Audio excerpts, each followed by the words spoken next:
How about if we turn our volume up? How about that? We've been off the air the whole time. Pump up the jam. We did everybody a favor. I said a lot of dumb things, so I get a reset. Well, no, you got it out of your system. Yeah. No, I doubt it. Oh, man. Well, so the thing is, you can hear yourself. Oh, it's just brutal. Well, we got our other game going on with Hill Murray on the other side with STMA on the East Rink on the automated camera that we have installed here from MNHockey.tv. No announcers, no score bug.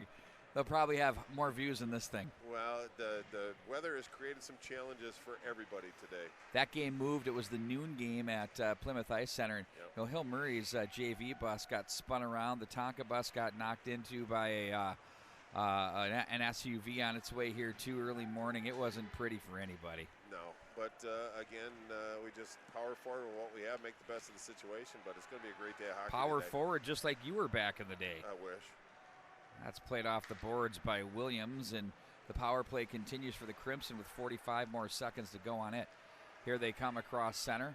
Williams angles his man. Now it's going to be handled on the left wing side by Gunderson.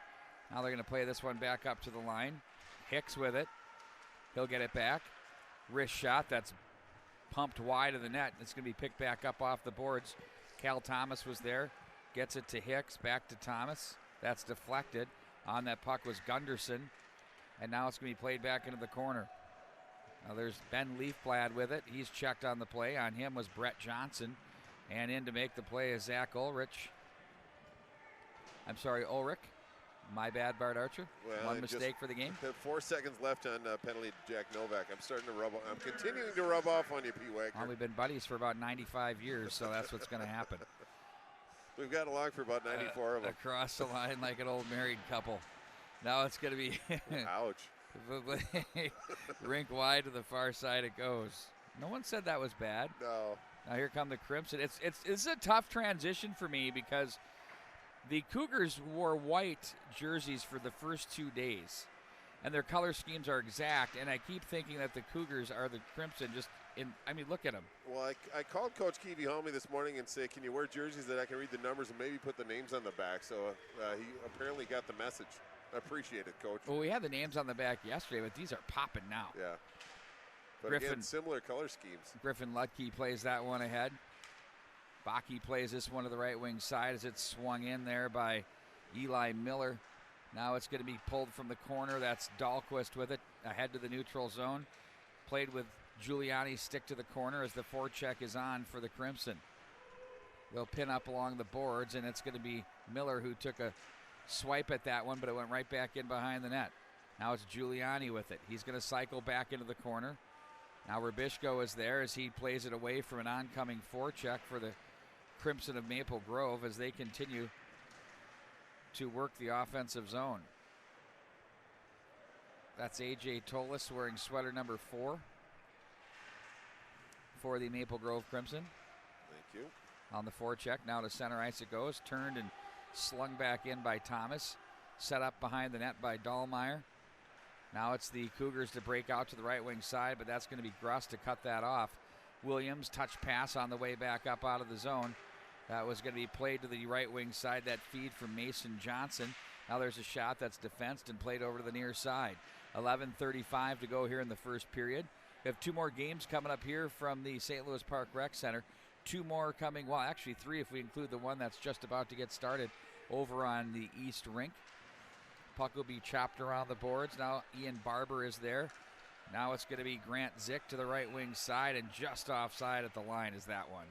Well, and I think it was Gruss that actually snuck in, but Zick on the score sheet the first day of the tournament, second day of the tournament, looking to have that trend continue, but just snuck in a stride ahead, so faceoff's going to come outside the zone. 11:17 left in this scoreless first period. Shot on goal per team.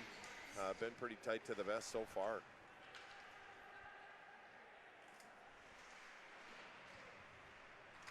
It has been. Good to see Natalie Stevens was able to find her coveted parking spot out in the parking lot. And they score! How about that, Bart? It's been the Crimson with a quick start. And that's Sam Jacobs to give them the 1-0 lead. Well, Natalie, obviously a good luck charm for the Crimson, but it was Jacobs that found himself all alone, one-on-one with the goalie Dahlheimer. It just went far side, tucked it in. But Now it's Maple Grove with a 1-goal advantage and up to the Cougars to respond. Just 11 minutes left in this first period. And for Jacobs, I believe that's his 5th goal of the season. But he's one of those offensive players that they look to contribute, and he certainly got that out of the way early in this period. Crimson on the move again. They've been very aggressive here offensively. It's been pretty much offensive zone time for them the entire 6.5 minutes, 7 minutes this thing has started here. Well, Griffin, Ludke. They have a group of forwards that are very, very quick on the puck, take good angles, so they really create duress for the defenseman. Miller, now Lutke's shot zings high of the net. It's going to be placed down back into the corner. Karen back up to Ludke at the blue line as he looked to his right, now to his left. The junior plays that one through. Now it's going to be knocked ahead. Here they come out of the zone. The Crimson in transition. That's Gunderson with it. He'll look at this one and play this one back into the corner. Back up to the line, that's off the skates. Knocked away there by Hicks. And that's going to miss the mark. Ludke will play this around for Ludke. That's Tanner Ludke, the sophomore. Back up in the neutral zone. That gets over Tanner Ludke's outstretched mitts as he looks back up ice with it. He'll gain center and sling that one up and over and out of play. Well, and that was Tanner that just got a little bit too much under it, but the faceoff is going to come obviously outside the zone. But Maple Grove 1-0 lead, and as you said, their forwards are pressing, so really tightly contested. Not a lot of possession and speed through the neutral zone by either one of these squads. Center ice faceoff. They'll control now D to D as it's going to be Mason Johnson chopped at and knocked into the zone. As the Cougars will work this one in. Hunter Webster back in the lineup. He was in it yesterday as well. Webster works the forecheck. It's going to slide around for Barber. And now back in behind the net. Crimson on the breakout with Parker Wente. He's going to be stopped on that. Now it's going to be Mason Johnson over to the right wing side. Rubishko from the blue line position plays that in back behind as Slotsvy sets up. And here they come, the Crimson out of the zone. Wente with it. Slides away from one man and over to make the play now as it's Doms. Doms gives that one over, and it's going to be Rubishko to play in deep as Slotsvy handles. He's going to set up. They better hurry because in came Jed England. To the neutral zone it goes. It's going to be Johnson to throw that one in again for the Cougars. That's Brett Johnson. Now back out of the zone on it. It's going to be Jacob Hicks for the Crimson. They are in control with it across the line. They have the 1-0 lead. Oh, nice give and go from the corner. And Grant Zick was checked at the last moment there before he could pull the trigger. Now from the left wing side on the dot, there's a big wrist shot that comes in by Barber, and that's stopped by Tollefson, or Dahlmeyer.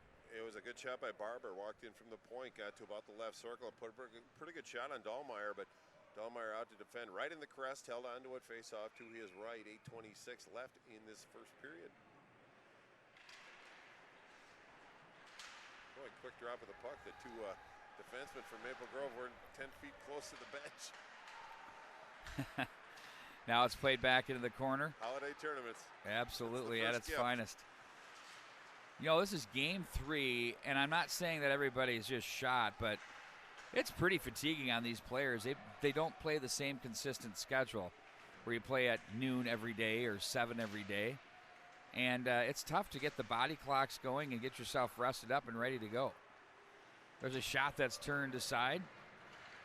I know they do this all their lives, tons of tournaments, multiple games, and I get it and all that. But when you're in your teen years, Bart Archer, you tend to need that thing called sleep.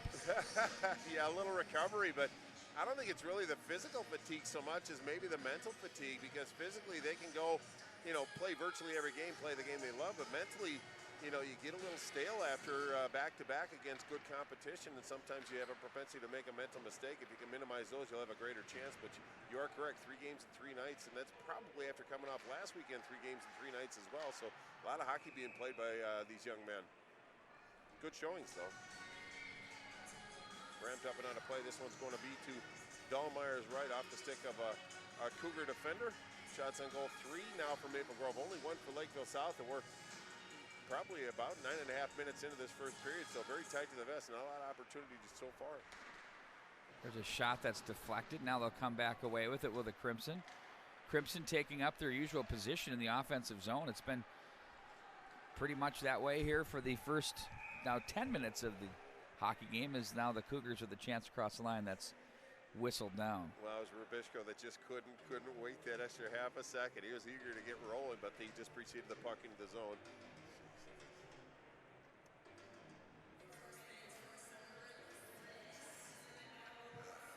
Good to see that our very own John Sands is going to be doing some highlight clips for us, so these will be sent through on YouTube. Awesome. 3 games streaming live right now, right here at St. Louis Park West. We're automated on East with no announcer, no score bug. It's just the game. Well, we appreciate the support, and we appreciate if you chose to join us in this one. This one should really unfold into a pretty good game, but very close to the best so far. That might open up a little bit later on, but good defense by both teams.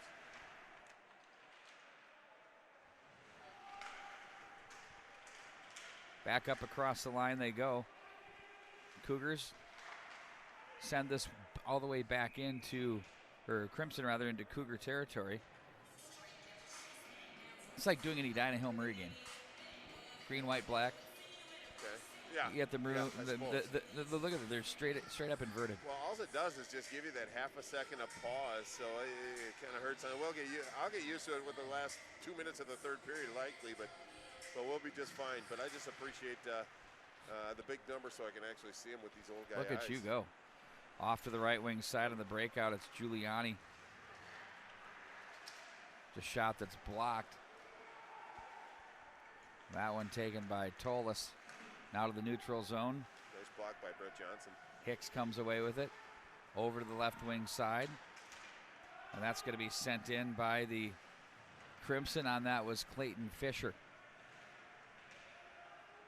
Ooh, aggressive stick work by Lakeville South. Not messing around here. In the defensive zone. It's going to be played back up to the line. Crimson with a rolling puck. Wrister, that's in through traffic. Nice job by Dahlmeyer to fight through the traffic there and make the save. Oh, absolutely. And there was some support down low, and I think it was Giuliani that was down low. But it was a good shot by Jacob Jix.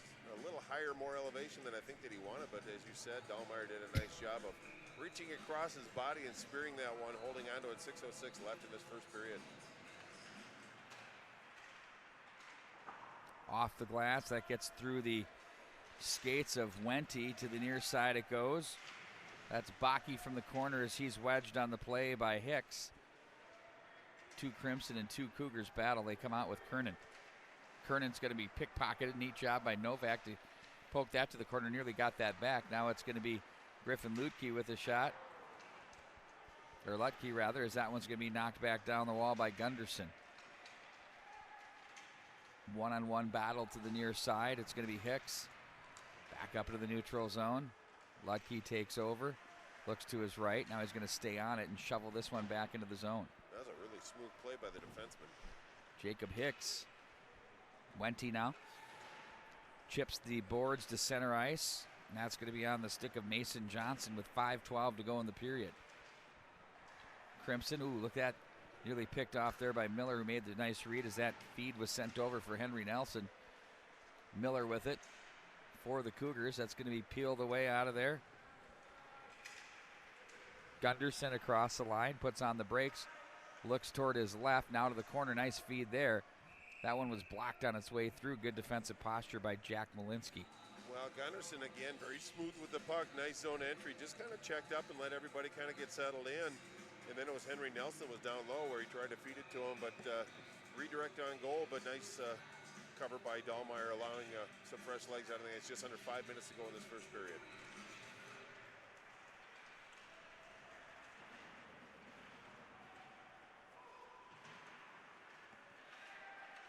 Here come the Cougars. Back up through center they go. That's deflected. And here's a wraparound attempt that stopped. Ooh, a couple of big saves there. Let's take a look at that on replay. Some extracurriculars after the whistle as well. But Gunderson, or not Gunderson, but Eli Miller getting up a little slow for the Cougars.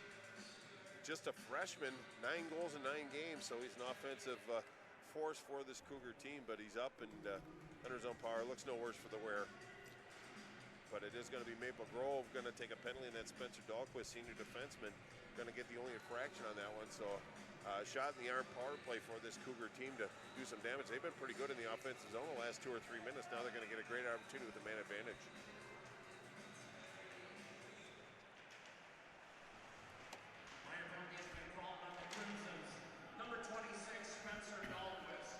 Back off the end boards it goes. You know, Bart, we do our rankings at the mnhockey.tv, and we talked about that when we had our microphone down. Good but luck. I'd say, what do you do? Good luck with that. You know, after Eden Prairie loses 3-2 in overtime to Moorhead. Moorhead had a nice tournament weekend in Prior Lake. So, you know, but they've got some losses in there I think they'd like to have back. So that doesn't necessarily help them in our ranking committee. Well, I don't see anybody being undefeated. Obviously, that's a very rare occurrence. So, you know, a loss for Eden Prairie at this time of year is not the worst thing in the world. Probably takes the focus off this undefeated talk so they can just get back to playing Eagle hockey as well. Like I've always said, there's only been 2 undefeated teams in our recent memory that I can recall, at least at the AA over the past 20, 30 years. Of course, Lakeville North being one of them, and the other one being the Bloomington Jefferson Jaguars. There's a shot in on goal. Nice read by the goaltender. Slotsby hangs onto that one. So, I mean, Hornets undefeated? They might have been 0-1, maybe. Perfect. I'm thinking perfect record. Maybe. I trust you more. Unblemished. They might have been. Well, that's more your era. Well, let's talk to Joe Cagey, see if he can come up with an answer for us. Where's Joe Cagey when we need him? Recliner in his massage chair. Griffin Lutke's shot is deflected wide, and it's going to be slammed on the ice by Henry Nelson, as it's going to be set up behind for Dahlmeyer behind the net as he leaves for Griffin Lutke. Waits for the power play breakout. Ulrich swings to the right. Novak here to the left. Plays that one rink wide across the line. Malinsky is bothered. They can't clear the zone. Now Leafblad will gather it in and sling that off the stanchion in the glass, and the length of the ice it goes, where Griffin Lutke will regroup back in behind his net. 20 seconds left on the penalty. Another fast-moving first period here from the Tradition in the Park. I like it. These things have been just zinging through. Not a lot of whistles. Well, the refs are a lot of possession. The refs are letting them play. It's been a good blend, good balance. One-on-one battle to the near boards. Novak slides out of that pile with it, plays that one back behind for Ulrich, who tries to force this one through. There's 2 chances. Now it's Novak, loads it up. Oh, and that one was blocked off the gear of Zick. Good kick save by Zick. Yeah, Novak was there. Now it's Aaron Holes, as sliding away from him was Henry Nelson, the smooth skating defenseman. There he goes across the line. He's prolific. Nelson from the corner sends this one to the goal mouth area. That misses the mark. Chopped off the glass, run to center. Now it's going to be backpedaled and handled by Elias as he'll look back in across the line as he'll play this one in deep. Elias escapes away from traffic, stays on it, cycles it back off to the right wing side. There's Tanner Lutke's wrister, glove save. A nice read again by Dahlmeyer to make that save. Well, and I believe that was A.J. Tullis that took that check shot. That. Yeah, Tollefson that made that save. But he actually walked to the middle, tried to improve his angle a little bit. Pretty good shot on goal, trying to go glove side high, but Dahlmeyer made a pretty challenging save look pretty easy. 1:45 left in the period. Snared that out. 10 shots on goal, 5 for each. 1-0 the score in favor of Maple Grove. They scored that one early on in this one. Pin up off the end boards. Calderon is there as he comes in to help out the defenseman. Mason Johnson. Here's Kroll across centers. He's going to guide this one, and Dahlquist back in behind. He better hurry, because here comes the forecheck as he finds a man in Giuliani from the right corner. That's deflected away. Calderon plays to the slot area. Now it's back on the stick and out of the zone of Fisher. Mason Johnson, Calderon. And out of the corner they go with it.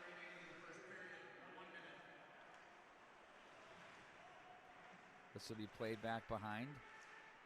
Swung around by Dahlmeyer, cut off there with less than a minute remaining in the period. Nice stick save to the far side. Miller will walk into that one and try to carry to center, but he's checked on the play, and Cal Thomas will dump it right back in. Rubishko puts on the brakes, quick pass through center. That's off the stick of the defense. That's Cal Thomas. Thomas will slide in to try to play the body, but instead it's going to be pulled out of there by Parker Wente. Wente's on it. Ahead they go, cut off by Griffin Lutke. He steps up on the play. His shot's a quick one in on goal. A nice save made there by Slotsby to hang on with 19.9 to go. Well, Griffin lucky. The puck seemed to roll on him a little bit. Nice quick hands. He was being challenged by Cal Thomas, the stalwart defender for Maple Grove Crimson, but he got a pretty good shot from a shallow angle on goal, but Slotsby made a pretty nice save on a pretty challenging shot. Good work by Lutke to get down into that area.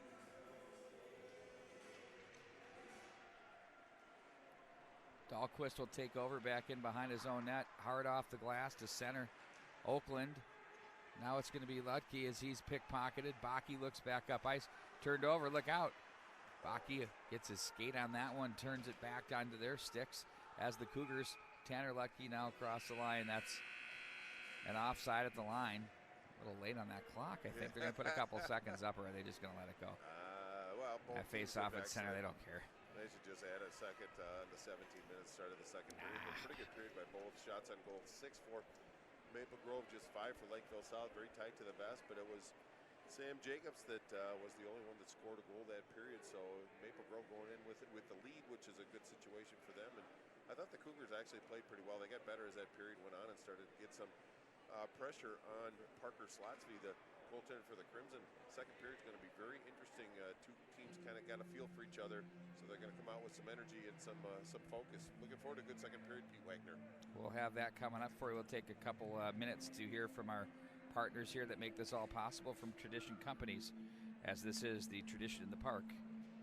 Score reads 1-0 in favor of the Hockey.tv continues its coverage of high school hockey right here in the state of Minnesota, and we are proud to be sponsored by Robert Thomas Homes, part of the Tradition Companies family. And joining us here between periods is Carol Griffith, the VP of Sales and Marketing.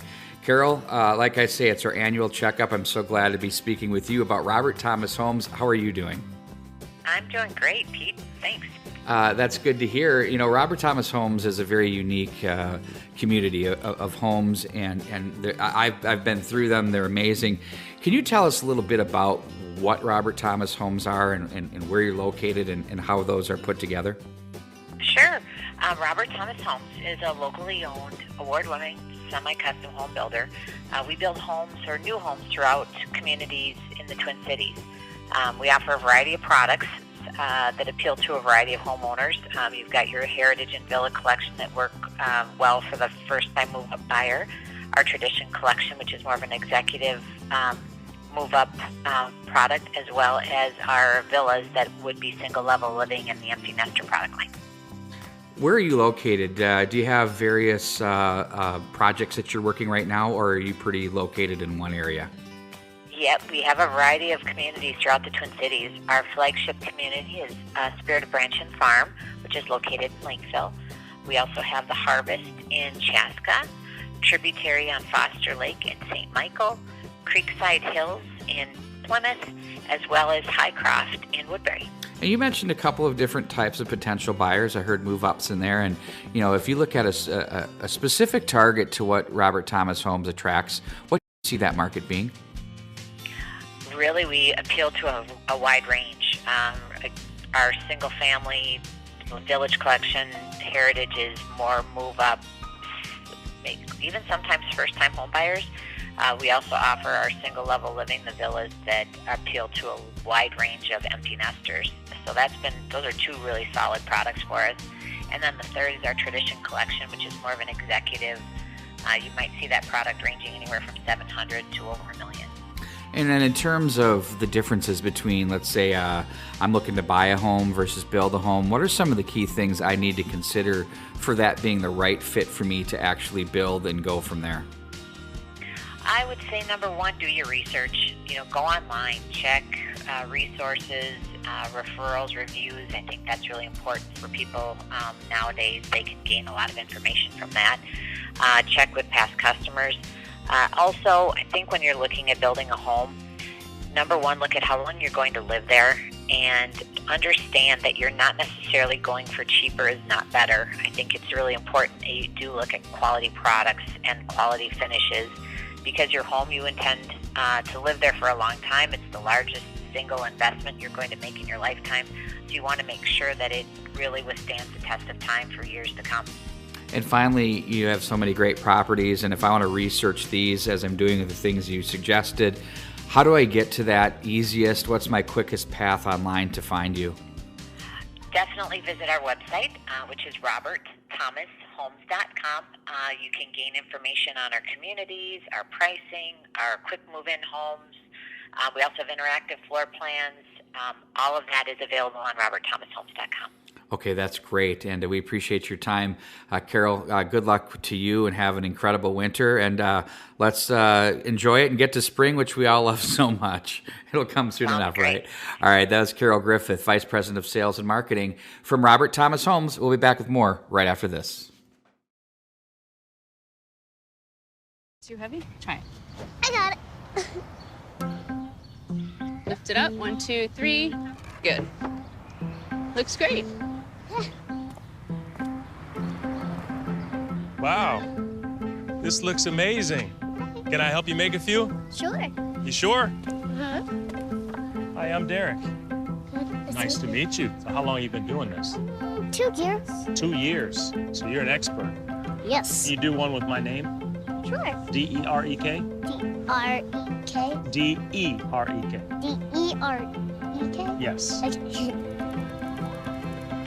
What's the ultimate dream for your business? I really wish I had more bracelets to make every single day. What do you do with the money? We have this hunger project that I give back to the kids that don't have enough money to buy food. So the more bracelets you make, the more money you raise, and then the more kids you can help out. How long have you had this dream? 10 years. So you're 6 years old and you had the dream for 10 years. That's pretty good. That's someone that knows what they want to do in life. Yeah. Okay, now, what do you think about this? Ooh. Yeah. Pretty good? Yep. Okay.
Bart, I hope you had a good conversation there. We heard all of it. Who did? We all did. Don't do that to me anymore, dude. That's not fair. It's not. That's not. We're all good. I'm not. Okay. I didn't do it on purpose. No, I know. So welcome back to the St. Louis Park Rec Center, where it's 1-0 Maple Grove and the Crimson. Yeah, and that was a goal by Sam Jacobs, his 5th of the year. A good goal, but that was really probably the best scoring opportunity of the period. Give that to Dave next to you. Dave? For your contributions between No, that's periods. for Chris McGowan. Oh. Chris McGowan. Are you going to see Chris McGowan today? Are you going to see Chris McGowan today? That's for him. Fold that up nice for him so it looks like it's brand new, hot off the press. He's buying that. It's our original 6 T-shirts. The fact that it smells like men in speed stick, you got to look past that. Oh. I'm just kidding, by the way. Which was worse? Which was worse, Bart? That or Old Spice? Old Spice. Definitely. The Old Spice has got. You know when you smell that, no disrespect to anybody out there, but do you think that what makes you think that smells good? Well, there's also some kind of clove thing out there or something that just it curls the nose hairs a little bit. But I digress. It's going to be Ben Leafplat in the box for Maple Grove, so we're going to have a power play for Lakeville South. Oh, a little help here.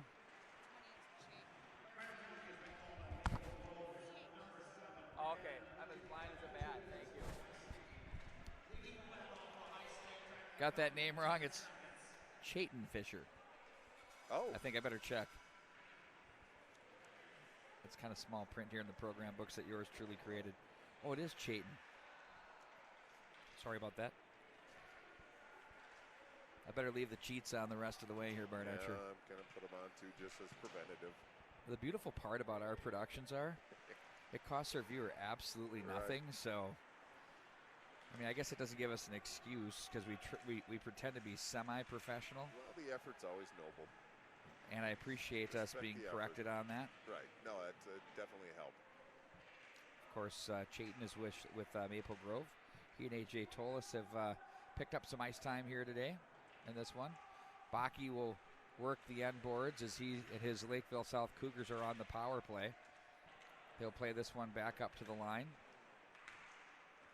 Now it's Johnson with it. His shot misses the mark as the Karam will come back over to the far side, and that's going to be played down by Baki, who mans the left point right now. He'll feed that to the left side. Knocked away. Crimson gather it. Play to the left wing side. It's going to be Malinsky up ice as they're checked on the play. Aaron Holes is there. Ashton Doms. Now it's Ulrich. 3-on-2 across the line. He gets the drop pass. The energy of that 3-on-2 was thwarted on its way in and back up the ice now with Grant Zick. His feed through the slot misses the mark, and the Karam comes over to the right wing side. Now it's Aaron Holes with seconds remaining here in the power play as stepping back on the ice is Leafblad as the Crimson kill the penalty off. Not even a shot on goal. Good kill by the Crimson. Griffin Ludke with it as he turns this one up ice. You know, Bart, we conclude the holiday tournaments here this week, this Saturday actually, and then, you know, as we turn the calendar after the first of the year, it kind of starts to get real with the conference play and the sectional matchups. You know, before you know it, within a month, we're starting to get the section seedings, and then, you know, the way this thing's shaken down, nobody knows what's going to happen. It's going to be awesome. There's a hand that pushed that one through. Well, you wait so long for the high school season to start, and then it goes by so quickly. Enjoy it while you can. Sent in back behind the net. Dahlmeyer will cut that one off. It's Griffin Ludke now to Webster. Webster's pass picked off the line by Giuliani. Loads up the wrister. Calmly turned to the corner by Dahlmeyer. And now back in behind the net. On the puck, that's Wente. Or check that. Webster. That was Webster, rather, that was on that puck, and then we have the infraction out of the corner. Well, Hunter Webster did a good job of actually trying to tie up the player, but just got a little aggressive with the stick, so he's going to spend 2 minutes in the box. So an opportunity for the Crimson. It was a good kill by the Crimson. Held the Cougars without a shot on that power play. Now it's the onus is back on this Cougar team to kill off this penalty, but great Great chance for Maple Grove to put another one up on the board, but 1-0 Maple Grove, as you can see, has the advantage. 13:45 left in the second period, but 2-minute power play for the Crimson. Cougars will clear to the right wing side as they look back up through center. That gets away from the outstretched stick of Maple Grove's Henry Nelson. Watch him on the power play. He's been really effective with it over this weekend. Ethan Elias now to the left wing. It's Sam Jacobs. Jacobs carries deep back in behind as he edges, holds on the puck, gets that up high for Henry, who plays that back over to the right wing side and gets that gifted back by Thomas. Stick save, or pad save rather, by Dahlmeyer back into the corner. Now it's the Crimson. Elias with it, back up high to Henry Nelson. Thomas now. The puck will work its way back into the corner. Oh, fed through, and that went through the wickets of Tyler Oakland. Good idea. Big carom up high to Ethan Elias. Now, this weather this morning wreaked havoc on a lot of this whole situation, people's work plans or whatever they had going on. I mean, we saw some stuff. That was, by the way, Frankie Mork has a viral tweet out there that I retweeted, that mnhockey.tv retweeted. More in a moment. That shot by Nelson wide of the mark, back into the corner. He was skating from the street up his driveway with the skates on. He said, anybody want to play hockey? He was working his edges. Oh, it was perfect. Remember him absolutely. blowing out of the end boards with the Academy of Holy Angels Stars. He was toward the end of the legendary Greg Treble's run there, which led into Trent Palm, which has led into your guy, PJ Fleck. Junior. Diet PJ. I mean, Patrick Griswold. My bad. Hey, Pat Griswold and his Love staff, Billy McClellan, Connor Beaupre, Jared Hummel, they do a great job over there, and they're turning in the right direction, playing in the championship game today, so good luck to the Stars. The Herb Brooks Classic. Oh, that one hopped the stick. They nearly had off to the races. Lakeville South found Ashton Doms open, the freshman, and instead we bring it back into the Lakeville South Cougar zone. No, it's going to be the Dahlmeyers right. 11:40 left in the second period. Shots on goal. We've had one shot by Lakeville South and 2 shots by Maple Grove, and we're really 6 minutes into this period almost. So still tight to the vest. I thought it'd be a little more open during this period. Mason Johnson from behind the net. 5-on-5 we are right now. Back up to the line. Loading that one up. Fanning on that was Dahlquist. Pushed back into center, and in to regroup is Thomas. So he plays this one ahead on the stick. Turned out by the Crimson across the line by A.J. Tolis. Back in behind the net it goes for Giuliani. Giuliani was there. Now they'll cycle this behind for Fisher. Angles his way out of the corner. That dribbles its way through. Now Giuliani is there. There's a wrister that's steered aside. Oh, penalty coming up. This one's going to be on the Cougars. You'll see this one. Little bit of a minor mugging, Bart Archer. Well, a misdemeanor. High crimes and misdemeanors, but I think it's going to be Williams. It's going to go Ryan Williams, number 20 for the Cougars. So another opportunity for the Crimson on the power play. Lakeville South really has to kind of slow down as far as running to the penalty box, because this Crimson power play is very potent, and they've been shut out or blank lately, so they're due. So you don't want to tempt fate too many times. Just 4 ticks under 11 minutes to go.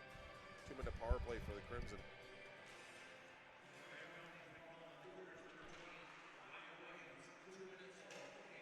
Ryan Williams goes for the hook. Slotsky plays this one off the boards at center. Here they come 2-on-2 through the neutral zone. The Crimson play this one back in behind the net. Jacobs is there.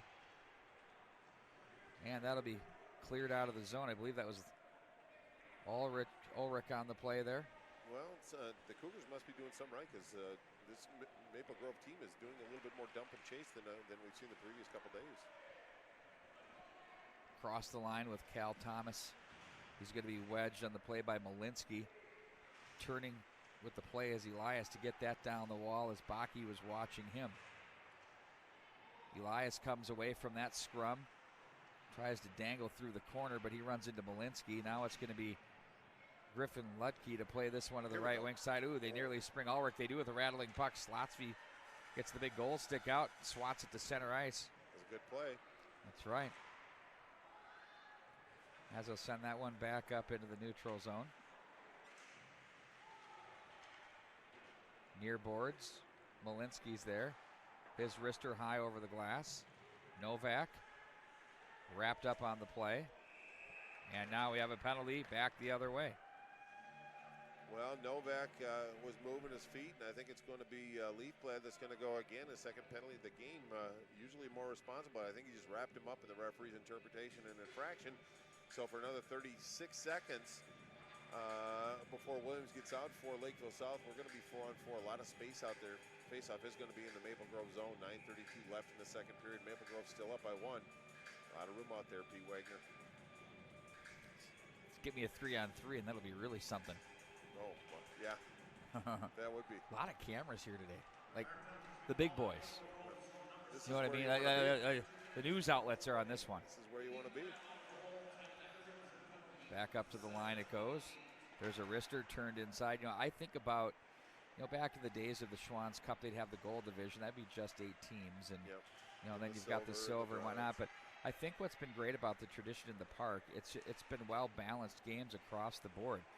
There's a shot in on goal. I think the story, though, of the 2 tournament weekends, and we'll get there in a minute here, as Aaron Holz takes this one through center. And I think you and I are going to cover this on our podcast this upcoming week as well, Bart, at the Overtime Hockey Podcast that can be found right here at the mnhockey.tv. But I think the Cretin-Durham Hall Raiders have been the story. Matthew Gleason and his play has been absolutely outstanding in leading his team. But as a group, they've been playing really well.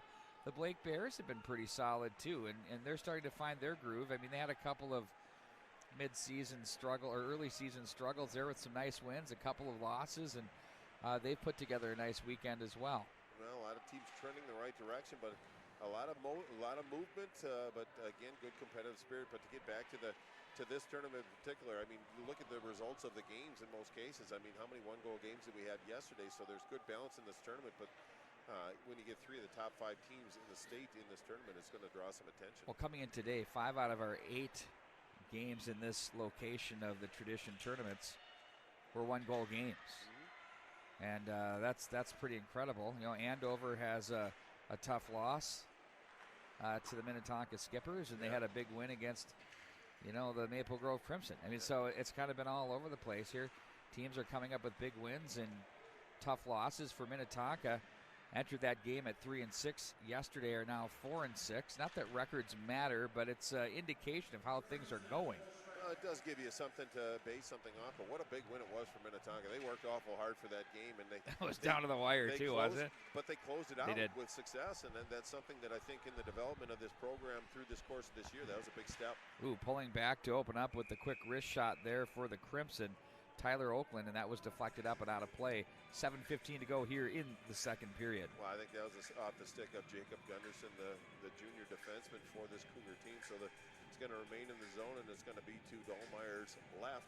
7:15 shots on goal, 11 for Maple Grove, 6 for this Lakeville South team. So only 1 shot on goal in the first 10 minutes of this period by Lakeville South. But a couple penalty special teams works into the mix as well. But both teams playing very sound defensively, really.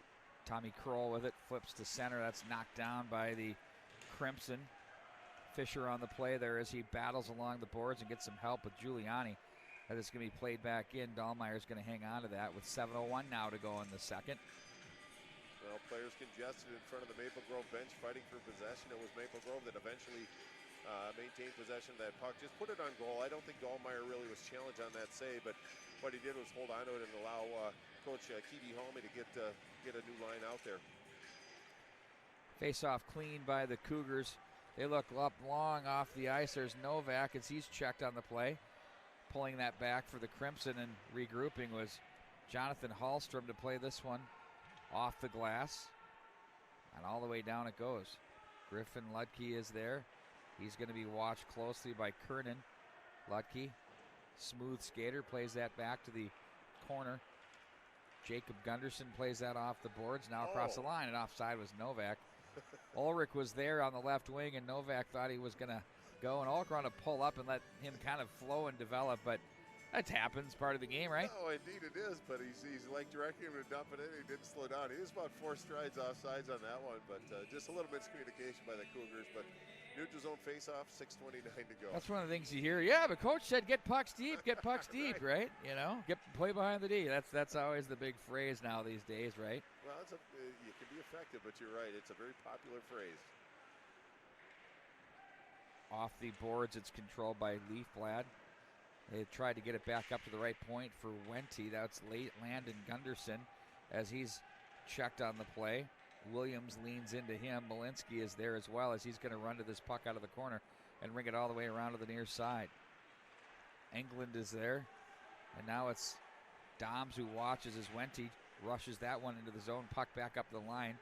They try to get it deep, but that's stopped. Here comes a 2-on-1. Big turnover up high. What do? We're going to hold and shoot. There's a save by Slotsky. You'll see how this one developed, Bart. Well, Jix did a nice job of taking that pass away. He looked over to see if he had that option, but Jix, nice defensive job, so he opted to go one-on-one with a goaltender. But Slotsky did a nice job of just maintaining his position. If you notice, he's just outside the blue, so taking away whatever angles he can, but nice save and received the puck near a rebound. But it was a good opportunity for the Cougars. They seem to be getting behind, or at least getting numbers into the zone. I think they're floating a forward up and trying to pull the Maple Grovers off the blue line, soften them up a little bit.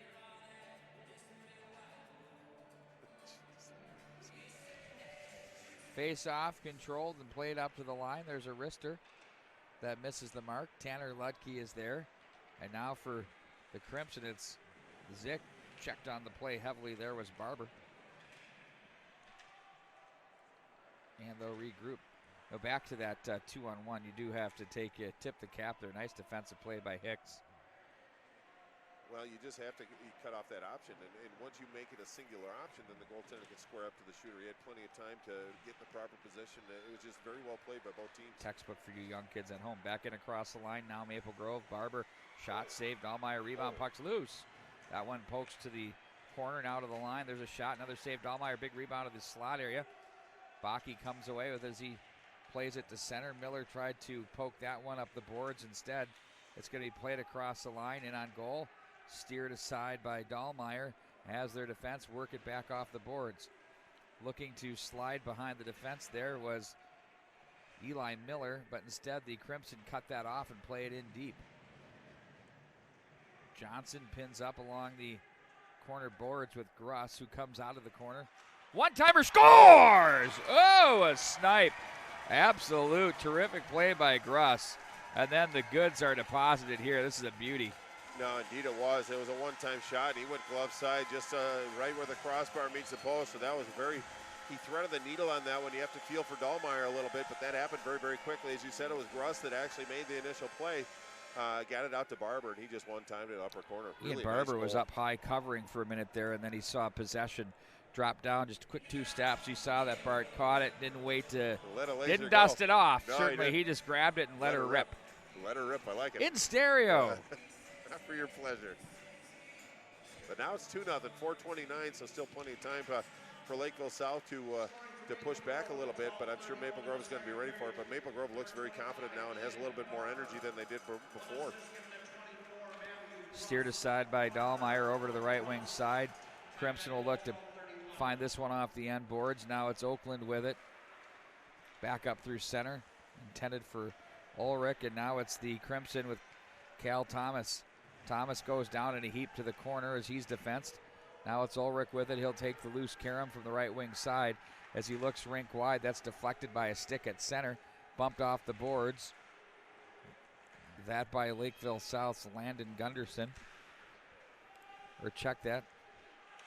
That by Maple Grove's Landon Gunderson. See, there's the color scheme that just totally whacked me. It's just popped me right over the head. Well, I think people can give you a little bit of a get-out-of-jail-free card on that one. It is a bit of a challenge. But again, it was Cal Thomas that spearheaded the rush for Maple Grove, got in deep, and it was Curtin back on the point to cover. You want to pick your spots, and that was a good spot for the defenseman to get involved, push and play up. But then there were 3 Maple Grove players within 3 feet of each other, so got a little bit deep. They want to be a little bit more cognizant of that, otherwise odd man rushes the other way. Played down to the corner. Nice body positioning there for Lakeville South with Malinsky as he wedges his man, but nice work by Peeler to come away with that up to the line for Leafblad, who's going to send it right back in. Again, Malinsky lays into the oncoming Landon Gunderson off the corner. Penalty coming up. Looked like there's a little hook down in the corner there. Well, it's going to be a slash, but it's one of those penalties where you could almost pick whichever one you prefer. But it's going to be Malinsky that's going to go for the Cougars. Another running to the box, but 3:04 left in the period. In the second period, long line change period. You really don't want to take a penalty, especially a stick penalty, but just trying to make a play. But again, it's Maple Grove back on the power play one more time, and we've talked about it several times. You cannot tempt this Maple Grove power play, even though the Cougars have done a pretty good job of killing them off to this point. Down 2-0. They don't want to go down 3-0 here in the second period. Big moment for the Cougars right now. Puck will be sent back in wide of the Crimson net. Back in behind goes Cal Thomas. The outlet to the right wing side. Puck laid up to the near side with Henry Nelson. Puts on the brakes across the line. Nelson will try to tuck this down the boards. It's Ulrich who's there. Tries to clear, but nice job by Elias to keep that one alive. He'll work it down the boards. Check thrown on Ulrich, but gets the puck to center. Pays his dues and gets it done. Nelson, Elias now in deep. On the forecheck, it's Oakland. And it's going to be turned up by Mason Johnson through center. Nice job by Nelson. Aaron Holes, if he could have gotten the right bounce, would have been off to the races with a breakaway. It's a confident Henry Nelson right there. Thomas now up center. Across the line as he's going to gain Cougar territory from a shallow angle. Wanted to go short side shelf, but got the side of the net instead. Elias back down the boards. Knocked off the stick of Oakland, and on that play, that was Lakeville South's Jack Novak, who's going to follow this one through. Ooh, nearly took that one away. Back at center, Gunderson plays this one through as the Cougars touch right back up. 41 to go in the power play for the Crimson, 1:42 to go in the period. Left wing pass for Thomas. Plays this one ahead. Landon Gunderson gets it back. Had to use the skate to keep it alive. Now back up for Hicks. His shot is deflected. Now quickly jumping into that play is the freshman Gunderson. Over to the right side for Barber. Now to the near side, walking and shooting is Kernan. Misses the mark. He had the big overtime winner against Minnetonka the other night. Oh, give and go. Here we go. And they'll take it up high to Hicks. Time winding out on the power play. We're down to even strength now as into the play comes Reese Calderon as that one is still loose. Under the last minute to play of the period. Sent right back down the boards. Kernan with it. Turns away. Now the Cougars have been chasing on the PK here, fatiguing a bit. Puck will carry him back up into the neutral zone for Barber. Barber sends some sauce to the near side for Hicks. Hicks try to work that ahead, but Calderon gets in front of that one. Barber and Calderon. Nice forecheck by the Cougars. As they'll work the glass to center. Williams partially gets a piece of that one. Gunderson's going to play that one in behind. Now on the stick of Landon Gunderson of the Cougars, or the Crimson rather. Now Williams works around Gunderson there. Bounding puck gets away from Calderon. And back up ice they go with it. Tyler Oakland. Oakland looks to find a man trolling in the slot, and Giuliani, who comes back up high with it. Jacobs gathers in, shoots, that deflects and works its way to the corner, and that does it for the period. A good one for the Crimson, Bart, as they take the 2-0 lead. Well, and it wasn't terrible for the Cougars either. I thought they played pretty well. They killed off a couple of penalties against a very formidable power play, so they didn't play poorly, but the two tallies on the board, Sam Jacobs and Ian Barber, have the tallies for this Maple Grove Crimson, so they go in the locker room with a 2-goal lead, so they're in a pretty good spot. I think if you're Coach Kibi Halme, you just have to remind the players keep competing, but try to stay out of the box as best you can. But I like the way that this game has really unfolded. Very tight to the vest in the first period, and it started to kind of work into a more open game. 19 shots on goal for Maple Grove, so they're getting their looks. but only 7 for the Cougars of Lakeville South. So that's obviously the challenge they're going to have to address between periods and come out with some energy in the third and get some shots on goal. We'll take a timeout. When we come back, we'll have more of the third period between Lakeville South and Maple Grove. The Crimson lead by a score. High school hockey continues right here at the MNHockey.tv, and we are between periods with Tradition Capital Bank's Dan Fagan. Thanks for joining us here. I know you've got a busy schedule, and we've got a lot of great stuff to talk about. First of all, why don't you share your position with the bank and what you do? Hey, thanks. Thanks for having me. I'm Dan Fagan, and President and CEO of Tradition Capital Bank. And in your role, you've obviously have a bank that's a little bit different than other banks. We have a stereotypical thing in our mind, but when it comes down to what you are as a bank, can you kind of share what's different about you and who Tradition Capital Bank is? Yeah, would be happy to. We started in 2005. We raised $10 million in capital, and we had a vision for being a bank of locally owned investors and bankers that are in our community to come together and create a bank that we would have this idea of doing business with friends and family and expanding that network over time. For us, we are a full-service community bank in the Twin Cities, so you can think of all the services that a Wells Fargo or a U.S. bank would do. We can do those here. But think of it in terms of high-touch, high service. So we have all the technology, mobile app, online banking. We have loans, deposits, all the types of things you get with a U.S. bank or Wells Fargo bank, you get with us. But when you come in, we know you by name, we recognize you, we give a high level of service, and it's a much different feel. We're a private bank, so we're not a high value mass marketed bank. We're more unique and more kind of fly under the radar through our friends and family.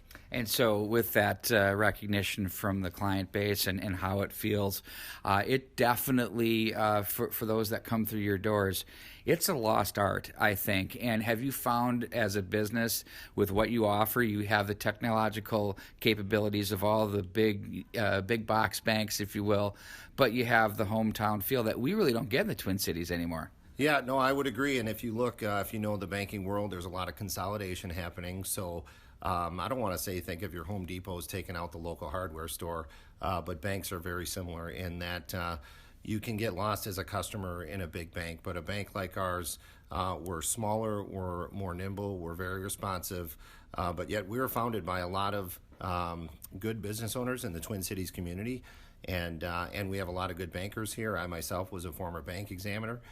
So we know banking very well, but we are very responsive. We're locally owned, local decision making, and you're not going to get that as much in the Twin Cities here. Other banks are making decisions, some in California, some in Wisconsin, some that take 3 weeks on a turnaround for you. If you come in here, we can talk among our bank and within a few hours get back to you and let you know, hey, this is something we can do. We've done, honest to goodness, we've closed a $10 million loan in a couple of days. Now, we don't do bad loans. We do good loans, but we're very responsive. We had all the information, and we put the transaction together, and that's just not something you're going to get at a big bank. Well, there's some things that we say we're uniquely Minnesotan, but we also do business Minnesotan as well, so it's really helpful for those Minnesota businesses to know exactly that they have someone with their finger on the pulse of what's really happening here. Let's dig in a little bit deeper into the technology part of things that you have from the consumer, the user perspective. Can you kind of open up the toolkit there? What do you got? Absolutely. So from a private banking perspective, we obviously have online banking that you could do on a desktop, or we have the kind of online tablet banking, but most importantly, we have our mobile banking app. If you're familiar with some of the larger banks, for example, Bank of America, we actually have the same platform that they use in their online banking. So we have banking where you can look at, obviously, account balances, make payments online. You can make transfers to other individuals. We have a product called Zelle that's very popular among all the big over banks. it. We pay our employees with it. There you go. So we've got Zelle here. So basically all the things you could do at the big banks, the technology's there, and we're implementing them and have that available for us. For our business customers, we also have business online banking, set up ACH originations, client to client, B2B, or individual to individual. We have all those services and technology, but the best part is that you have that hands-on, one-on-one. You need something, you pick up the phone, you dial a number, it's picked up by an individual, we know you, we're responsive, and we can make those things happen, whether it's a wire transfer, whether it's overdraft. If you are out and about, you go away for a weekend and you forget to transfer money and you're overdrawn, we're not going to return that check, and we're going to call you and say, hey, what happened? Because we know you. So you have all the tech now. You'll be able to see that, and you'll have probably something pop up on your app, insufficient funds, but you don't have to worry that we're going to return the check. You can call us. We know you. We take care of it. That's what you get when you're with Tradition. And that's very unique. And you also, from someone picking up the phone, you don't have the phone tree to work through where they say, we didn't get that. Will you try that again? Which is really, for me, I think that's a terrific thing too. As far as where you're going, obviously you've opened up a fabulous facility in Wayzata. You're here in Edina, and are you also somewhere else? In North Oaks. North Oaks, that's correct. Anything beyond those 3 locations? What are you guys thinking there? So I think right now for the Twin Cities, that's a pretty good market. And again, with technology, you don't need brick and mortar on every corner. In fact, you may not go into the bank as many times as you used to. Now we're here if you need us. The reason we had Edina was our original spot. We went to North Oaks. It was pretty strategic because it was literally across town on the other side to serve kind of the St. Paul market and North Metro.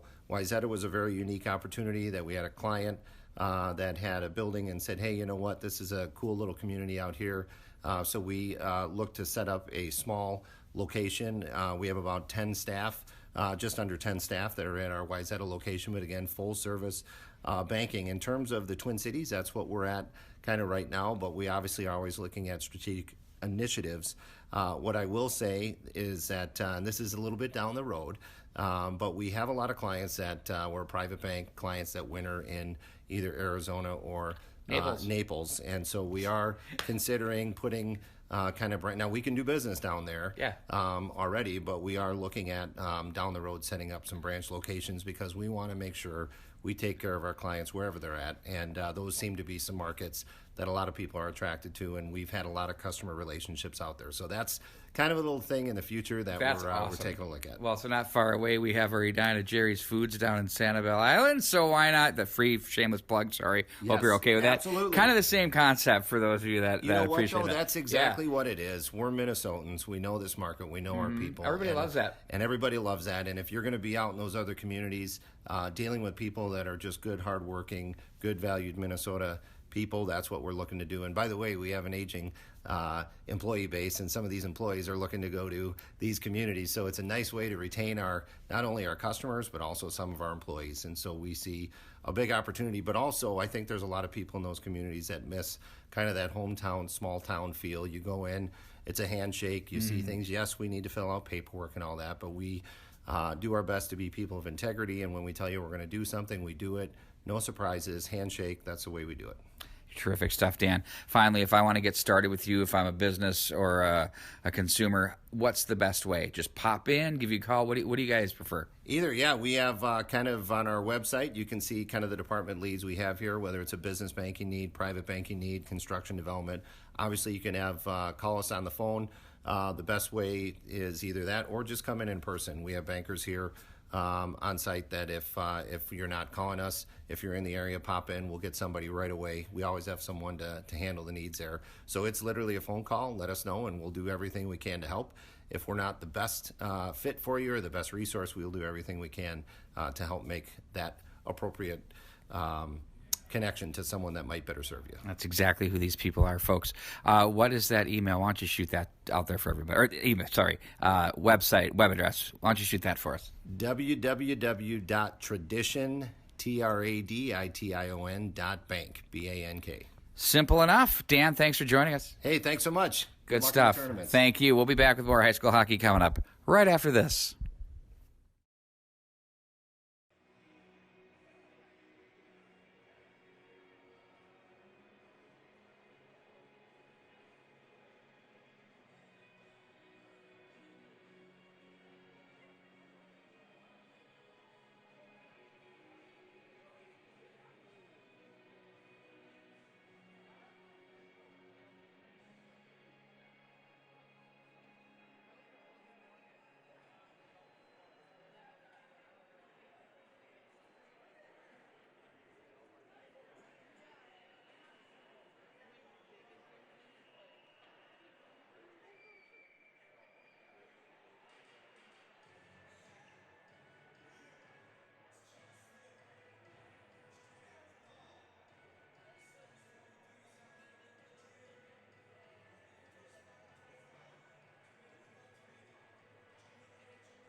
Cool.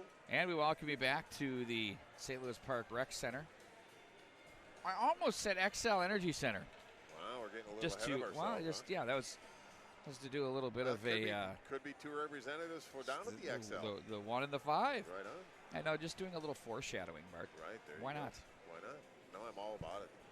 But I guess if I'm going to analyze this as far as what Coach Keepy Holming wants, just more shots on goal, need more offensive time, but stay out of the box. That really kind of seemed like once they started to get a little traction, they take a penalty and then put Maple Grove in the power play. But just more shots on goal for the Cougars, just business as usual for Maple Grove. Just play smart, responsible hockey with a 2-goal lead. But Cougars got to get something going on the offensive side of the ledger here.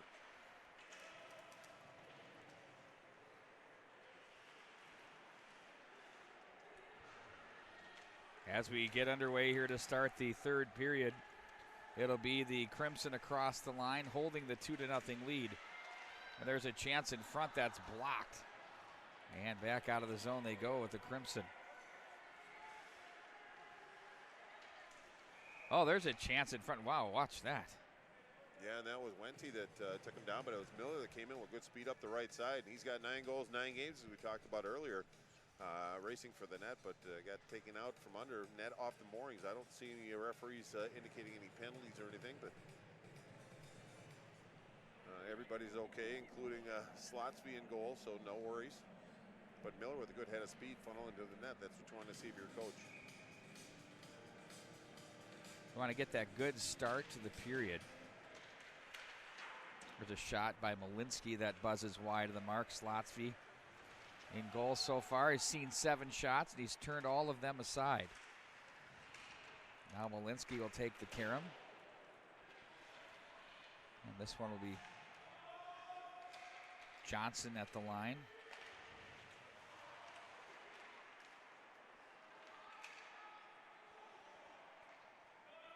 Boy, Maple Grove a little discombobulated at the offensive blue line. They had 3 guys that were trying to stay onside. They couldn't, but no harm. They stopped the play, but now it's the Cougars trying to get out of their zone efficiently. Malinsky back in behind the net. Brett Johnson is there. Now they'll play this to the right wing side, swatted right back into Cougar territory as they'll look to regroup back out of the zone.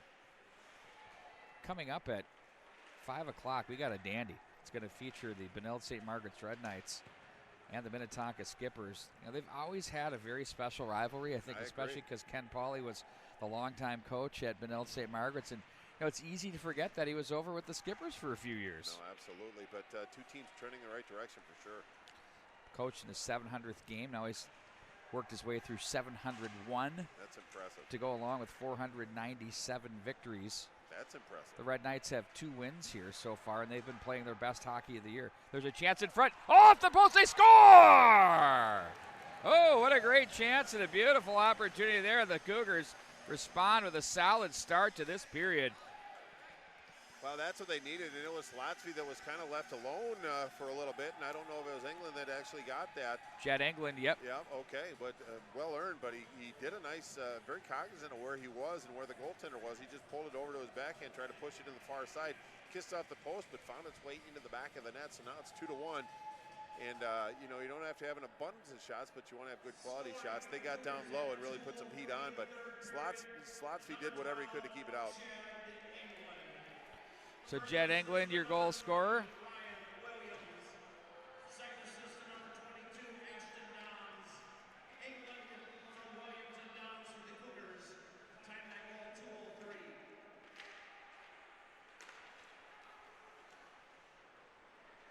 Well, that changes the complexion of the game a little Indeed bit. It does. Back up into the neutral zone it goes. That was indeed a big goal. I mean, 3-0 against Maple Grove is very difficult to come back from, but now they're just one good shot away from tying this game up.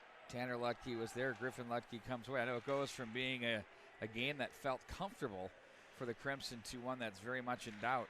A 1-goal hockey game, and why not keep to the theme with 5 out of our 9 being 1-goal games? Why not make it 6 out of 10? Looks like a little more urgency out of the Cougars as well. Well, you and I noted that they felt from up here tired. Well, that's what it felt like to me, but you keep running to the penalty box, it kind of messes up the continuity of the line. It is hard to get a rhythm. Kernan now, oh, he wanted to go high to the blocker pad side as that one missed. And now it's going to be carried to the top of the circles. Over to the near side for the Crimson. That's Wente who plays that one into the corner. That's Landon Gunderson. That gets away from Wente. Now Hicks is there to play this one back into the corner. Off the glass. Dahlmeyer very nonchalantly just blockered it off the glass. I liked it. Made me smile. Yeah, I know. Novak with it. It's just another day at the office, right? It's very casual. Wente. You know, it's funny.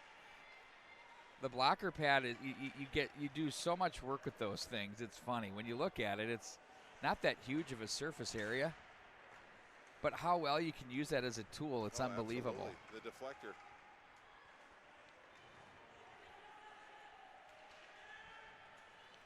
Over to the right wing, it's going to be Oakland. Walking, holding, score! Oh, scores! Goodness. That went in and out in a hurry off the back bar. Watch the angle here. We're going to slow this one down for you. Well, look at it. They just kept kind of giving him space, and he's kind of working his edges, coming in just at the right dot. Didn't have much to shoot at, but had a very small window, but threaded the needle just short side, upper corner.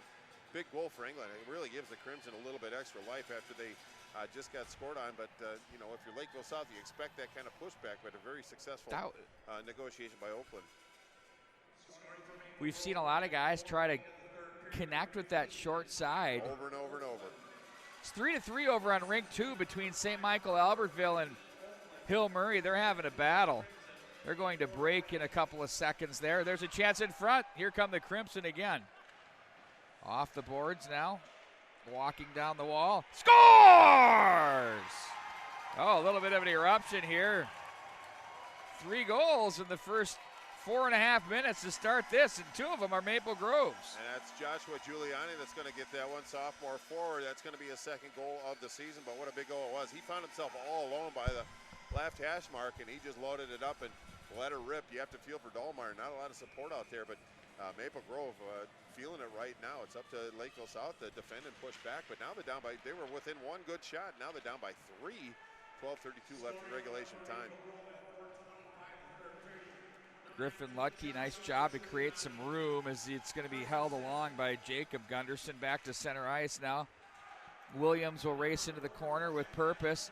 Steered aside by Slotsby. Now it's going to be off into the corner. Plenty of hockey to be played here between these two teams in the third period. Play to the right wing side. Checked on the play was Giuliani, your most recent goal scorer. Up to center ice it goes with Hallstrom. And the check thrown there by Ryan Williams for the Cougars. Back into the corner it goes. Zick is there. Gets a little bit of help down low from Barber. He's jammed. Now it's going to be Elias. Plays that one rink wide for Nelson. And that one's going to be held on to with some good energy in the offensive zone here by the Crimson. Boy, they got scored on. Things got a little tight. The Cougars ended up, really, Bart, it felt like they ended up being energized. They had the mojo. Yes. But again, sometimes a goal against can kind of wake you up and get you back to what you're doing. They got a little, as you said, maybe comfortable with the 2-goal lead. Toughest lead in sports. Oh, there it goes. But it's Giuliani, I believe, from Tallis and Fisher. So that's a goal for Maple Grove. Do you believe that? Change in a hurry. Do you believe that? What? That the 2-goal, 2-run lead is the toughest lead in sport? It's all, I think it's perception. But, I do. Do you? Mm-hmm. No, I don't think so. I'd rather be up by 2 than down by 2. Well, I never said I didn't. Thanks, buddy. Down low they go. There's a chance at a save. Stopped by Dahlmeyer. Rebound that's slammed right into the pads. Well, I'm not repeating what you said, Pete Wagner. No. I just don't think it has as much of an effect. Here's what as I'm saying. Here's what I think it has. I think when you have that two-run, 2-goal cushion, you feel like you have a little room to breathe. You might let up off the gas a little bit, and then suddenly it goes from a comfort level to a panic level. It depends upon your personnel and how they handle that. True. And that can turn into a 2-goal deficit in a hurry. We see it happen all the time. Right, but along those lines, once Maple Grove scored the 3rd goal, then you would think that they would relax a little bit, but they didn't. They came back and put another one duly in. noted. I give to you Exhibit A or Minnesota Wild. Now, well, that's a whole different scenario. Hey, we were talking about them 19 and 15. After the start, they had no chance for this team to be where they are. It's impressive. And you know what? They've been on the road the entire first part of the year. Thank you very much, Paul Fenton. There's a shot that's buzzed wide of the mark. They're going to get some home cooking now. Well, my sources revealed that, when the NHL puts out their schedule, you have an opportunity to return it and say, this is a little heavy on the roadies, boys. Never was returned. No. Maybe he knew more than we did. No, well, again, I think he gets a little bit more maligned than perhaps he should. But, totally. But the Wild, they had obviously a tough road to hoe in the first part of the season, but they withstood that, and now they're starting to get some traction, and they beat Colorado in Colorado. That's not an easy thing to do. It's a nice win up of Mile High City. Puck's played back up through here in St. Louis Park, Minnesota, where we've called this our home for the past 3 days. Griffin Lutke's wrister. Nice read there by Slotsky as he just took that one squared up right off the crest. Well, again, that's what this Lakeville South team is going to have to do. And it was, as you said, Griffin Lutke that came in, took a pretty good shot from behind the left circle, put it into the crest, though. I'm sure he probably wants another try at that one, and they're going to try to give him one as well. But again, Slotsky's done a good job. He hasn't been challenged in the last 5 minutes, really, since that goal. But there's going to be a penalty down to Maple Grove. And that's going to be Hallstrom, Jonathan Hallstrom, the junior defenseman, going to go into the box. I didn't see the infraction, but what a great opportunity it is for Lakeville South to get some of that positive energy back. Novak, the draw to Malinsky, the one-timer right into the glove, that by Griffin Lutke. That was a good shot. Had good velocity, didn't waste any time, didn't dust it off, as Pete Wagner would say. Just put a good shot on goal, but nice reception in the glove hand by Slotsky. But coach and me says no reason to do that. Right on. No reason to dust it. I agree. It's already clean. Malinsky. You don't think I haven't said that a few times? I'm sure you said it many times. Why are you cleaning something? Right. You don't need to. It's not dirty. Malinsky. Now it's Novak. Back up for Malinsky. Leaves over to the right wing side. Now it's going to be Lutke. He dances up. Angles himself. Oh, he hit the crossbar with a bullet. Side. That was really good footwork there as he angled himself to his shooting. There he goes again. The Ulf Dahlen circus clown, we call that. I was going to say, channeling his inner Ulf Dahlen, or Tyler Natty, I suppose, is pretty good at that, too. Tyler Natty's a good circus clown. Absolutely. Remember those circus clowns that used to skate heel to heel like that with the big smile? So that always reminds me. I know there's a name for it, but I just prefer to call. Ulf Dahlen was the legend of that. Oh, indeed. But the thing about it is he didn't lose any speed when he was doing that. No, he gained it. He really kind of created some space. He gained it, and he was able to open up. Anders Lee, there's a chance they score! Ulrich with that, as he makes it a 4-2 hockey game on the power play. Wow, and that was just being in the right place at the right time and knowing what to do to that. That's going to be goal number 8 for Zach Ulrich, but a big goal it was. Now they're 2 shots away, 9:31. So still there's that 2-goal lead. Of time. I'm telling you. Here we go. The proof is going to be in the pudding, but he found himself all alone, and it was Slotsky that was a little bit vulnerable in that position, but he put it into that open net. Now it's up to sustain this energy for Lakeville South. Right before that goal, I was going to say Anders Lee puts that heel-to-heel thing in play as well as anybody. And did at the high school level as well. I wish the Wild would have signed him. I knew there was no way, but they needed that net front presence that Anders brings. Chance in front. Scores! That's Oops, so much for your 2-goal lead. We're right back at it to the 3-goal lead at 5-2. The Crimson erupt here again, right off the draw. That's going to be William Peeler. Didn't mean to jump on it, but William Peeler answers back in a hurry, too. Boy, that didn't take long at all. He just walked out from the left side, went in front, put it along the ice. So really a challenging play for Dahlmeyer as he was a little bit vulnerable. But now we're 5-2 back to a 3-goal lead. Wente now gets that over to his partner Thomas, back for Wente. Cut off by Novak as he's going to send that behind the net. Slotsky's there. Rings the boards around to the far side. That's off the outstretched stick of Leafblad. We've got the cowbell noisemakers, kind of like we're back in Finland. I just realized that.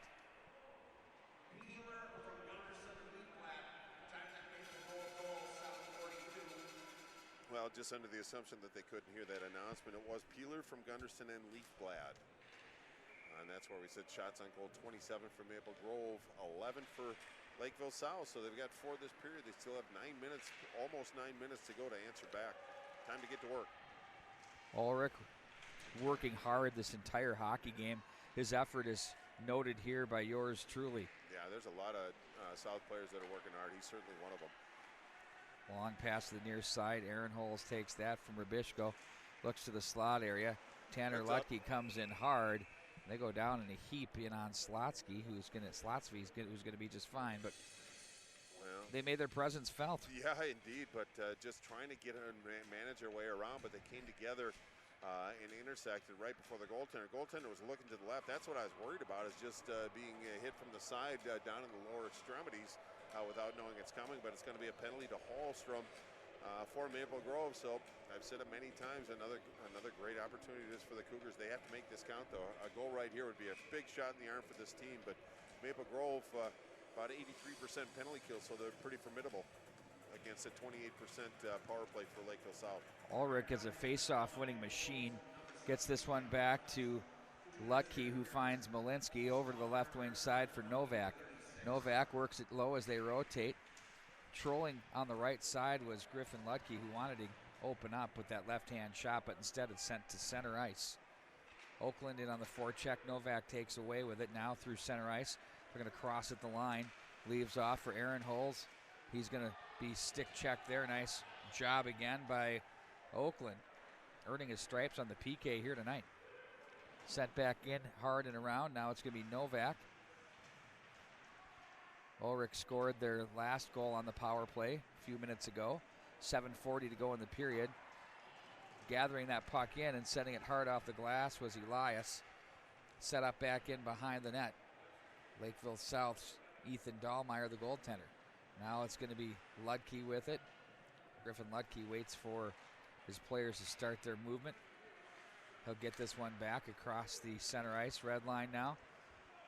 Lutke accelerates to the corner, rides off a would-be checker, as now it's going to be gathered back into the corner.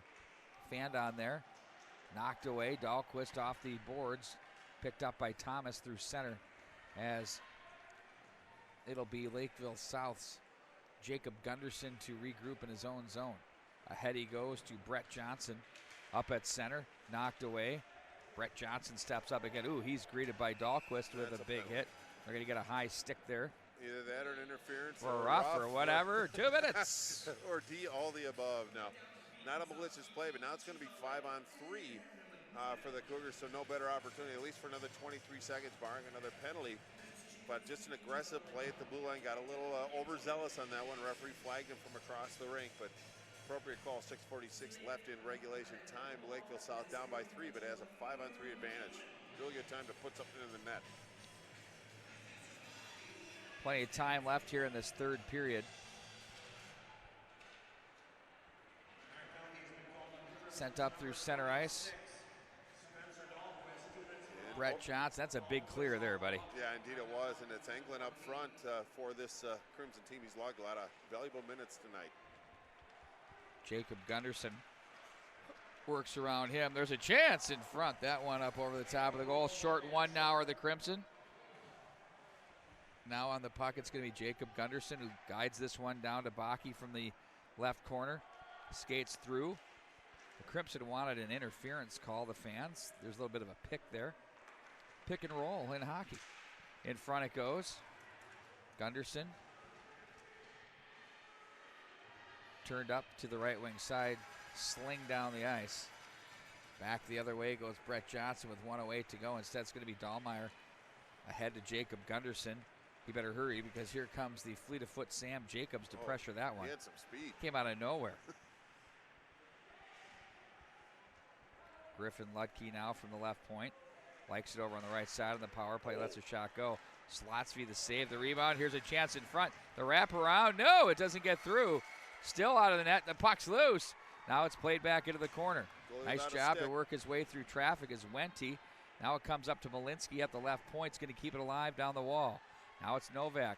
Rink wide, loaded up, wrist shot, blocked. That hit a man in front. That was Ulrich right in the derriere. Boy, great work by Cal Thomas on the penalty kill on that one. He not only got in front, tied up some players, gave his goaltender the stick, blocked the shot, so a little something for everyone, but very trying moment for the Crimson. But Lakeville South getting in tight and put some pressure on. Ooh, Crimson got away with one there on Leafblad. Ulrich to center. shoveled off the boards, cleared by the goaltender. Slotsky makes the play. Crimson will kill off the 5-on-3. Now we're 5-on-5 with 4:40. Back it across the line. Landon Gunderson, delayed offside on the play, will bring that one back outside. Well, not a bad power play for Lakeville South. They just couldn't solve the riddle. We know as Parker Slotsky, but it wasn't from lack of effort. Just a really responsible play down low. Maple Grove Crimson were very committed to defending and getting through that penalty kill. Success, 4:36 time is obviously of the essence for this Lakeville South team. You're not going to get 3 goals in one shot. You just have to get that first one.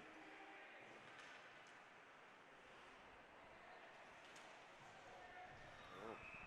Down goes another Cougar player, and the Crimson will work on their PK here for the rest of the game, so it seems. Yeah, well, that was an inspired Eli Miller for the Cougars. Had some speed, but it was Henry Nelson's stick that got under the skates and brought Miller down right in front of the referee. The checks and balances, but now it's Maple Grove once again going to have to kill one off. They have some practice in this penalty kill, a recent practice, but again, Lakeville South, they have their big bobbers out there. They just have to punch one in.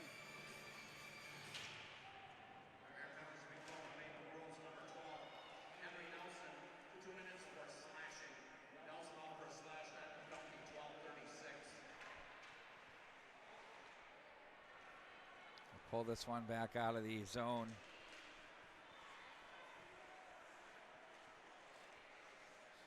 Now it's going to be near side for Mason Johnson.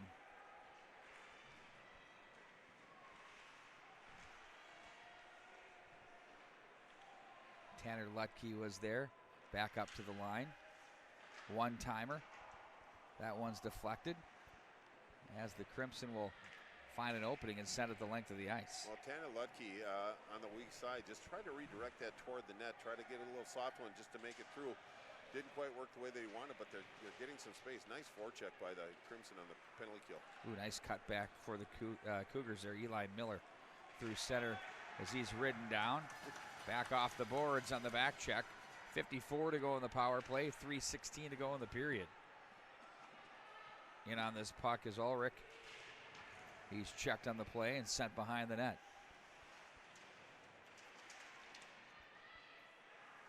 Cougars. Now it's Griffin Lutke. Ooh, towed the line very close there. Novak from the left point took that feed from Malinsky. Now Novak will walk to the left circle through traffic.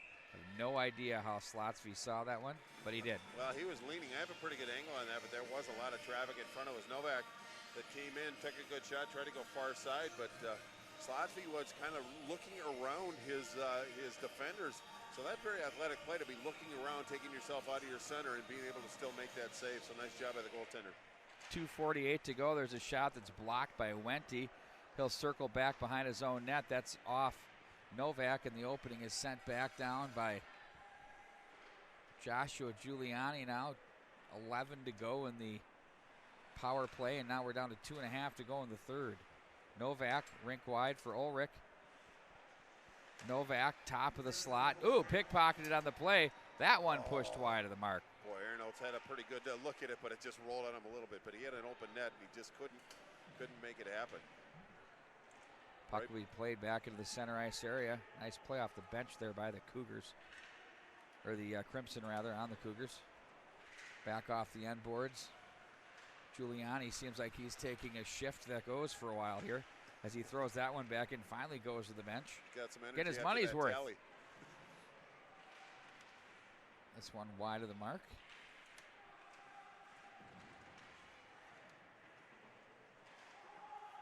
Off the glass and sent right back in behind the net. Malinsky now crashing down from the right side. It's Spencer Dahlquist.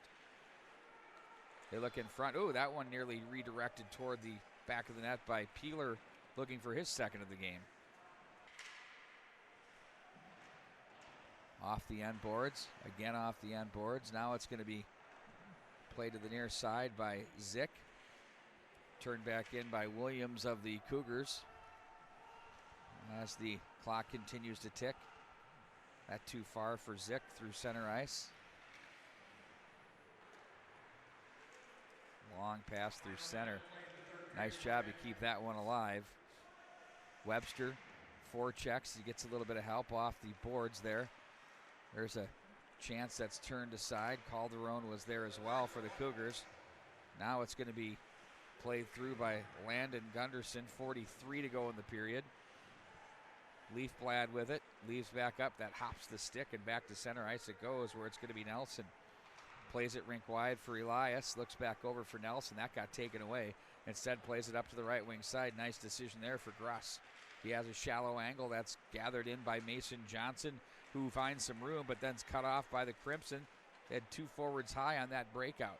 Now it's Leafblad below, being watched by Calderon. Down goes Leafblad in a heap, and we have a penalty on that. Yeah, he went in heavy, but as long as he's up, he looks no worse for the wear. But I think it's going to be Reese Calderon, the senior forward, going to go for a penalty. Really insignificant at this point. Just 13 seconds left in regulation time. But Lakeville South, pretty decent showing. I just think the offensive part of it, they just couldn't kind of get into that rhythm. They had intermittent moments, but I think that's more of a credit to Maple Grove and the way they defended than a detriment to the offense from this Cougar team. They're going to be heard from again. They have some very talented players. And obviously, Dahlmeyer turned in a pretty good performance today. But it's just Maple Grove that just was the better team for most of this contest today. 7 seconds to go here in this one as we're going to wind this one down around the end boards. And, folks, that's going to do it. The final score is going to be the Maple Grove Crimson 5 and the Lakeville South Cougars 2. A good hockey game here, by the way. Jump over back onto our channel guide page. It's an automated game. There's no announcers. You can only use the scoreboard to watch. We've got our cameras up. We've got them going up all over the place, but you can at least get a sample of the Hill Murray game against St. Michael Albertville. The Knights just went ahead by a score of 4-3. Oh, boy. Looks like they got about 12-17 to go, so hop on over and check that one out. I might sneak over there myself. Bart Archer will be back on this one with the Red Knights and the Minnetonka Skippers along with Patrick Lilia. I'll be heading over to Braemar Arena where it's the Walser Invitational, Edina girls, Breck girls in the final game there. The final score here is Maple Grove 5 and Lakeville South 2. You're going to Chipotle, we know that, and then you're going to take a nap. I don't have time. If I could go to the Chipotle, the one I like to go to here in St. Louis Park, I won't say which one. It's about an hour and a half. I mean, my word. They love to see the line out the door. That's all they want. It's beautiful. For Bart Archer, Natalie Stevens, and Patrick Lilia, I'm Pete Wagner. Good night, everybody.